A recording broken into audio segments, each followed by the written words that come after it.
চুপিসারে রাতের আধারে প্রিয় হোমটাই যেন ঘুরতে এসে পুরো বিশ্বকেই নাড়িয়ে দেন লিওনেল মেসি। মুহূর্তেই ভাইরাল হয়ে যায় তার ক্যাম্প নো ভিজিটের গল্প। 4 মাস আপাতত ফুটবলের বাইরেই যেতে হচ্ছে মেসিকে। হঠাৎই তার বার্সায় ফেরত আসাতে আশায় তাই বুক বাঁধছিলেন অনেক ভক্ত সমর্থকেরা। কেউ কেউ তো দুয়ে দুয়ে মেলাতে চাইছিলেন 4-এর অঙ্কটাও। তবে সে স্বপ্ন আর পূরণ হচ্ছে না, স্পষ্টই জানিয়ে দিয়েছেন বার্সা সভাপতি। সেই ছোটবেলায় বার্সার এই স্টেডিয়ামে পা রেখেছিলেন মেসি। প্রায় 2 দশক ক্যাম্প নুতে দুপায়ের জাদুতে যেন লিখে গেছেন এক অপরূপ সৌন্দর্য গাথা।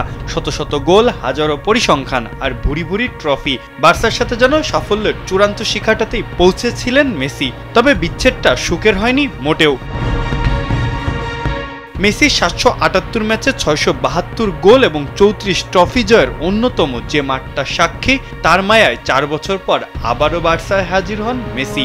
সাথে ছিল সতীর্থ রদ্রিগো ডি পলো।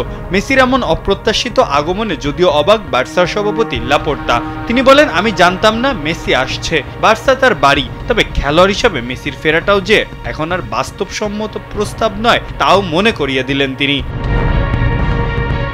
বার্সা সভাপতি বলেন, মেসির চলে যাওয়াটা আমাদের মন মতো হয়নি। তবে মেসি ও ক্লাবের প্রতি শ্রদ্ধা রেখেই বলতে চাই, যা বাস্তব অর্থে সম্ভব না তা নিয়ে জল্পনা কল্পনা বা মিথ্যা আশাকে উৎসাহিত করার পক্ষে আমি নই। তবে ক্যাম্প নো স্টেডিয়াম পুরোপুরি সংস্কার হয়ে গেলে মেসির সম্মানে একটা ম্যাচ আয়োজন করতে চায় ক্লাবটি।